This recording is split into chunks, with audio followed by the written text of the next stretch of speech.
जय सिया राम, जय हनुमान, हर हर महादेव। श्रावण मास के महात्म को आप लोग श्रवण कर रहे हैं हमारे YouTube चैनल के माध्यम से, जिसमें आज हम आपको विभिन्न व्रत अनुष्ठान के विषय में बताने जा रहे हैं। आज का विशेष रविवार का व्रत है। रविवार का व्रत, उसकी व्याख्या करेंगे और उसमें सुकर्मा ब्राह्मण की कथा भी आपको हम श्रवण कराएंगे। आइए आरंभ करते हैं आज की कथा। ईश्वर उवाच माहात्म्यं कोटिलिंगानां पुण्यं वक्तुं न शक्यते एकैकस्यापि लिंगस्य किं पुनः कोटिसंख्यया। भगवान कहते हैं कि हे सनत कुमार, करोड़ पार्थिव लिंगों के महात्म तथा पूर्ण का वर्णन नहीं किया जा सकता है। जब मात्र एक लिंग का महात्म नहीं कहा जा सकता, तो फिर करोड़ लिंगों के विषय में कहना ही क्या। मनुष्य को चाहिए कि करोड़ लिंग निर्माण की असमर्थता में 1,00,000 लिंग बनाए या 1000 लिंग अथवा 100 लिंग ही बनाए। यहाँ तक कि एक लिंग बनाने से भी मेरी सन्निधि मिल जाती है। भगवान कहते हैं कि षटक्षर मंत्र से 16 उपचारों द्वारा भक्तिपूर्ण मंत्र से भगवान शिव की पूजा करनी चाहिए। ग्रह यज्ञ के साथ उद्यापन करना चाहिए, तदनंतर होम करना चाहिए और ब्राह्मणों को भोजन कराना चाहिए। हे सनत कुमार, इस अनुष्ठान को करने वाले की अकाल मृत्यु नहीं होगी। यह व्रत बांझपन को दूर करने वाला है, सभी विपत्तियों का नाश करने वाला, सभी संपत्तियों की वृद्धि करने वाला है।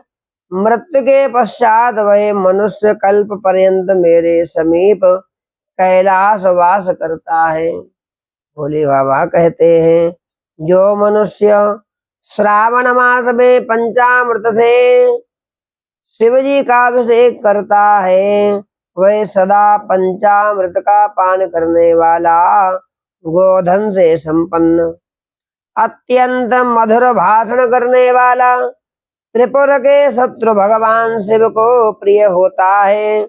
जो इस मास में अनुदन व्रत करने वाला, हविष्यान्न ग्रहण करने वाला होता है, वह व्रीहि आदि सभी प्रकार के धान्यों का अक्षय निधि स्वरूप हो जाता है। पत्तल पर भोजन करने वाला, श्रेष्ठ मनुष्य स्वर्ण पात्र में भोजन करने वाला तथा शाक को त्याग करने से शाक करता हो जाता है। श्रावण मास में केवल भूमि पर सोने वाला कैलाश में निवास प्राप्त करता है। इस मास में एक भी दिन प्रातः स्नान करने से मनुष्य को 1 वर्ष स्नान करने के फल का भागी कहा गया है। इस मास में जितेंद्रिय होने से मनुष्य को इंद्रिय बल प्राप्त हो जाता है। इस मास में स्फटिक, पाषाण, मृतिका, मरकत मणि, पीठी, धातु, चंदन, नवनीत आदि से निर्मित अथवा अन्य किसी भी शिवलिंग में, साथ ही किसी स्वयं आविर्भूत या स्वयं आविर्भूत न हुए लिंग में श्रेष्ठ पूजा करने वाला मनुष्य सैकड़ों ब्रह्म हत्या को भस्म कर डालता है। किसी तीर्थ क्षेत्र में सूर्य ग्रहण या चंद्र ग्रहण के अवसर पर 1,00,000 जप से जो सिद्धि होती है, वह इस मास में एक बार के जप से हो जाती है। अन्य समय में जो 1000 नमस्कार और प्रदक्षिणाएं की जाती हैं, उनका जो फल होता है, वह इस मास में एक बार करने से ही प्राप्त हो जाता है। मुझको प्रिय इस श्रावण मास में वेद पारायण करने पर सभी वेद मंत्रों की पूर्ण रूप से सिद्धि हो जाती है। श्रद्धा युक्त होकर इस मास में 1000 बार पुरुष सूक्त का पाठ करना चाहिए, अथवा कलयुग में उसका 100 गुना 4000 पाठ करना चाहिए, अथवा वर्ण संख्या का 100 गुना पाठ करना चाहिए, अथवा यदि यह करने में असमर्थ हो तो आलस्यहीन होकर मात्र 100 पाठ करना चाहिए। ऐसा करने वाला ब्रह्म हत्या आदि पापों से मुक्त हो जाता है। इसमें किसी प्रकार का कोई भी संशय नहीं करना चाहिए। गुरु पत्नी के साथ संसर्ग जन्य पाप के लिए यही महान प्रायश्चित है। इसके समान पूर्ण प्रद पवित्र पापनाशक कुछ भी नहीं है। पुरुष सूक्त के जप के बिना इस मास में एक भी दिन व्यतीत नहीं करना चाहिए। जो मनुष्य इस फल को अर्थवाद कहता है वह नरकगामी होता है। इस महीने में समिधा चरो तिल घृत से ग्रह यज्ञ होम करना चाहिए। शिव के रूपों का भली भांति ध्यान आदि करके धूप गंध पुष्प नैवेद्य आदि से पूजन करना चाहिए, और अपने सामर्थ्य के अनुसार कोटि होम, लक्ष होम अथवा 10 सहस्र होम करना चाहिए। व्याहृतियों ओम भू ओम भुवः ओम स्वः के साथ तिलों के द्वारा भी यह ग्रह यज्ञ नामक होम किया जाता है। हे सनत कुमार, इसके बाद अब मैं वारों के व्रतों का वर्णन करूंगा, आप ध्यान लगाकर सुने। हे सनत कुमार, उनमें सर्वप्रथम मैं आपको रविवार का व्रत बताऊंगा। इस संबंध में लोग एक प्राचीन इतिहास को कहते हैं। प्रतिष्ठानपुर में सुकर्मा नामक एक ब्राह्मण रहता था। वह दरिद्र कृपण भिक्षावृत्त में लगा रहता था। एक बार वह धान्य मांगने के लिए घूमते घूमते नगर में गया। उसने किसी गृहस्थ के घर में मिलकर रविवार का उत्तम व्रत करते हुए स्त्रियों को देखा। तब उसे देखकर वे स्त्रियां परस्पर कहने लगी कि इस पूजा विधि को शीघ्रता पूर्वक छिपा लो। इस पर वह विप्र उन स्त्रियों से बोला, हे श्रेष्ठ स्त्रियों, आप लोग इस व्रत को क्यों छिपा रही हैं? आप सभी दयालु स्त्रियां मुझ पर कृपा करके इसके विषय में बताएं। तीनों लोकों में परोपकार के समान कोई धर्म नहीं है। समान चित्त वाले सज्जनों के लिए परमार्थ ही स्वार्थ है। मैं दरिद्र तथा दुखी हूँ। इस श्रेष्ठ व्रत को सुनकर मैं भी इसे करूंगा, अतः आप लोग इस व्रत का विधान तथा फल अवश्य बताने की कृपा करें। स्त्रियां बोली, हे द्विज, हे ब्राह्मण देवता, इस व्रत के करने में आप उन्माद तथा प्रमाद करेंगे, अथवा इसे भूल जाएंगे, अथवा इसके प्रति अभक्ति या अनास्था रखने लगेंगे। अतः आपको यह व्रत कैसे बताऊं? उनकी यह बात सुनकर ब्राह्मण ने यह वचन कहा, हे उत्तम व्रत वाले साध्वियों, मैं ज्ञानवान तथा भक्त संपन्न हूँ। उसका यह वचन सुनकर उनमें जो एक प्रौढ़ा स्त्री थी, उस ब्राह्मण से उस व्रत तथा व्रत के विधि यथावत कहने लगी, और उस प्रौढ़ा ने सारे व्रत का विधान बताया। हे ब्राह्मण, श्रावण के शुक्ल पक्ष के प्रथम रविवार को मौन होकर उठ करके शीतल जल से स्नान करो। तदनंतर अपना नित्य कर्म संपन्न करके पान के एक शुभ दल पर रक्त चंदन से सूर्य के समान पूर्ण गोलाकार 12 परिधियों वाला सुंदर मंडल बनाए। उस मंडल में रक्त चंदन से संज्ञा सहित सूर्य का पूजन करें। तदनंतर घुटनों के बल पर भूमि पर झुककर 12 मंडलों पर पृथक पृथक रक्त चंदन जपा कुसुम से मिश्रित अर्घ श्रद्धा पूर्वक भक्ति पूर्वक सूर्य को विधिवत प्रदान करें। रक्त लाल अक्षत जपा कुसुम अन्य उपचारों से पूजन करें। तदनंतर खंड शर्करा मिश्री से युक्त नारिकेल के बीज का नैवेद्य अर्पित करके आदित्य मंत्रों से सूर्य की स्तुति करें।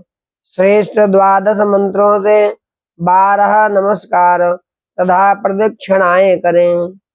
तत्पश्चात 6 तंतुओं से बनाए गए सूत्र में 6 ग्रंथियां बनाकर देवेश सूर्य को अर्पण करके उसे अपने गले में बांधें और पुनः 12 फलों से युक्त वायन ब्राह्मणों को प्रदान करें। इस व्रत की विधि को किसी के समक्ष नहीं सुनाना चाहिए।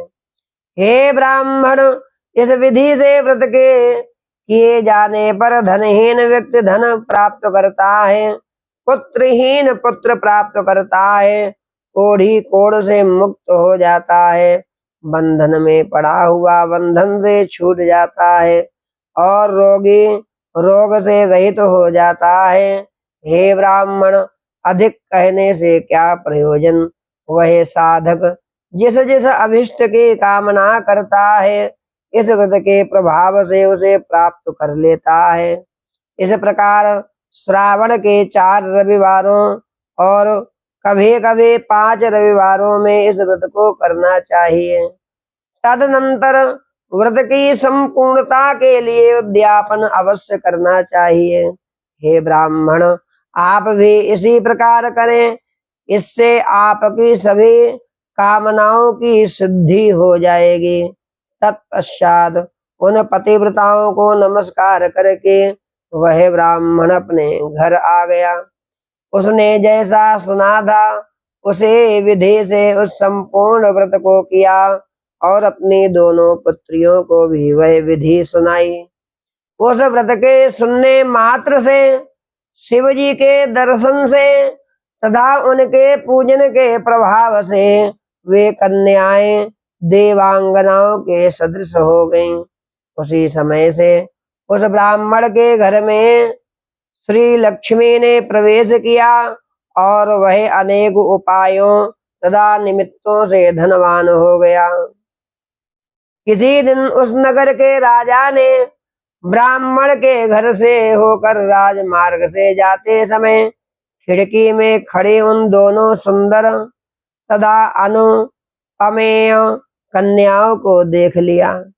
तीनों लोकों में कमल, चंद्रमा आदि जो भी सुंदर वस्तुएं हैं उन्हें वे दोनों कन्याएं अपने शरीर के अवयवों से तिरस्कृत कर रही थीं। उन्हें देखकर राजा मोहित हो गए और क्षण भर के लिए वहीं खड़े हो गए। ब्राह्मण को शीघ्र बुलाकर उन्होंने दोनों कन्याओं को मांग लिया। तब उस ब्राह्मण ने भी हर्षित होकर दोनों कन्याएं राजा को प्रदान कर दी।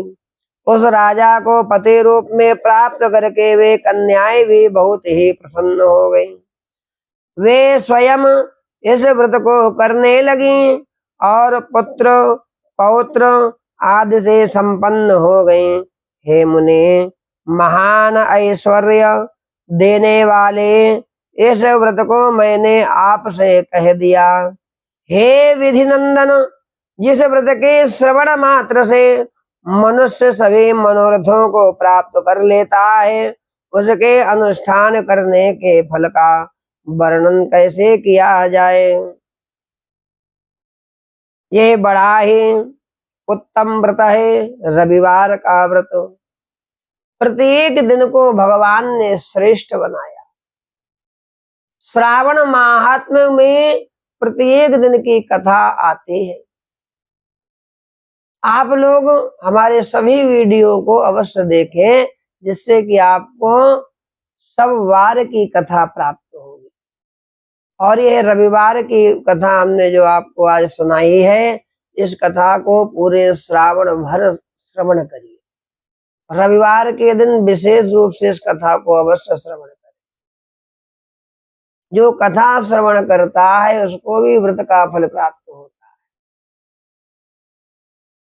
तो श्रावण के महीने में भगवान शिव का पूजन करें, भगवान पर नित्य जल चढ़ावें और भगवान के महामंत्र का जप करें। ओम नमः शिवाय, ओम नमः शिवाय, ओम नमः शिवाय, ओम नमः शिवाय, हर हर भोले नमः शिवाय। श्रावण का महीना आने वाला है, आप सभी लोग इस कथा को नित्य श्रवण करें और अपने बंधु बांधवों को भी भेजें, जिससे कि वह भी कथा से लाभ उठा सके। नमः पार्वती पतये, हर हर महादेव हर।